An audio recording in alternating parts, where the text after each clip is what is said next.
Veronica, dearly beloved, we are gathered here today for a joyous occasion. That's to unite this man and this woman in matrimony. Love is kind, love is patient. Love does not keep a record of wrongs, it's not jealous. It is what we are celebrating today, your love for her and your love for him. Here in the States, we have an expression. It goes like this: you should stop and take time to smell the roses. It means you should stop your busy life for very important and special occasions, like today. You've been knocking on her heart's door for some time to be standing here. Today, she gives you the key to the door and invites you to unlock it and enter into a place she reserves only for you, her heart. In a moment, you're going to say some marriage vows, make some promises to each other. When you say those words, make those promises, you inscribe on the tablet of each other's heart love and honor and cherish. If you keep those vows, you will grow old and gray together. Then you will take rings and bind love upon each other's fingers. And finally, you will kiss her lips, threads of scarlet, smooth like silk, and she will be yours forever and ever. And if you listen closely at that moment, you'll hear heartstrings playing just like Mozart, the greatest. As you enter into the greatest adventure in life, we call it marriage. If that's why you came here today, a very serious proposition. Look into each other's eyes. I, Per Erik. I, Per Erik. Take Veronica. Take Veronica. To be my beautiful wife. To be my beautiful wife. My extremely gorgeous wife. My extremely gorgeous wife. I love you. I love you. I honor you. I honor you. I cherish you. I cherish you. I stand by your side. I stand by your side. In good times and bad times. In good times and bad times. In sickness and in health. In sickness and in health. For rich or for poor. For rich and for poor. I will always be with you. I will always be with you. Forsaking all others. Forsaking all others. You are my beloved. You are my beloved. Until death do us part. Until death do us part. I, Veronica. I, Veronica. Take Per Erik.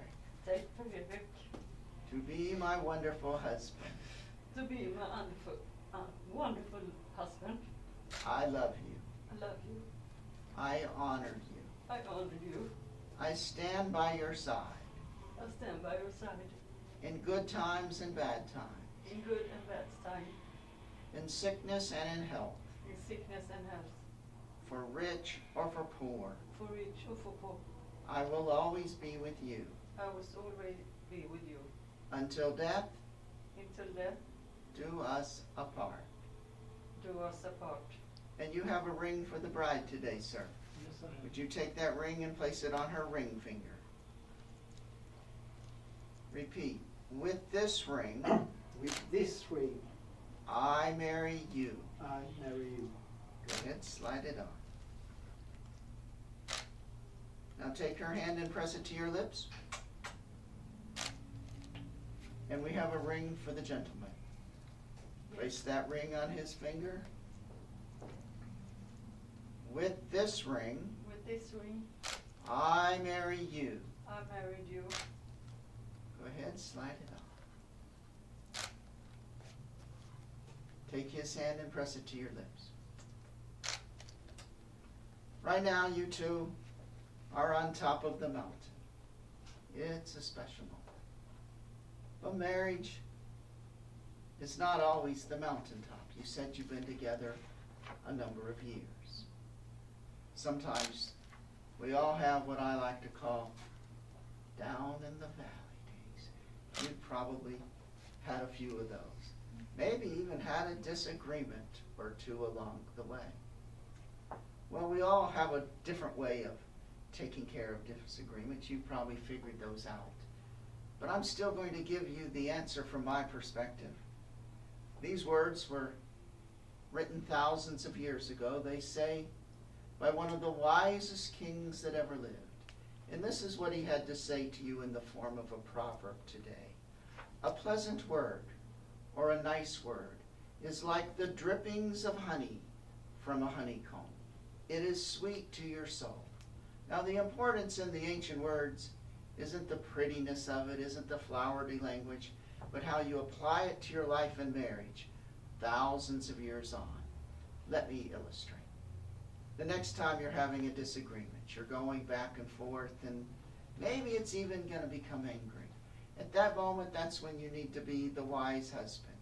You should just take a deep breath, smile at her, and right in the middle of it, say something like this.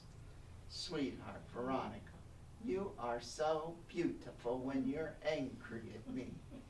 You see, a nice word.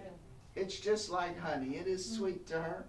And since I'm doing marriage counseling here today, of course, with your permission, I should work on her too. Is that all right? I figured. At that moment, he just tossed you the ball, and you're in control of the game. Yes, you could drop the ball and the day be ruined, or you could be his loving wife, showing him truly what it means to inscribe on the tablet of his heart love and honor and cherish. And it's simple and a lot of fun. At that moment, if you just throw your arms around your neck, let it go, start putting some kisses all over his face, you two can walk out of that valley hand in hand, just like you are right now, right back to the top of the mountain where you are right now. By the power vested in me by the state of Nevada, I have the pleasure, the privilege, and honor to pronounce you husband and wife. This is your big moment. You may kiss your beautiful wife.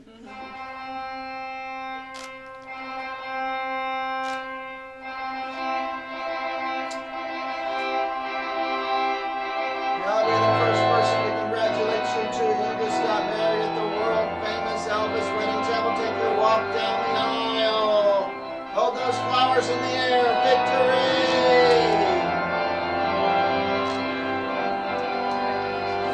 One more kiss.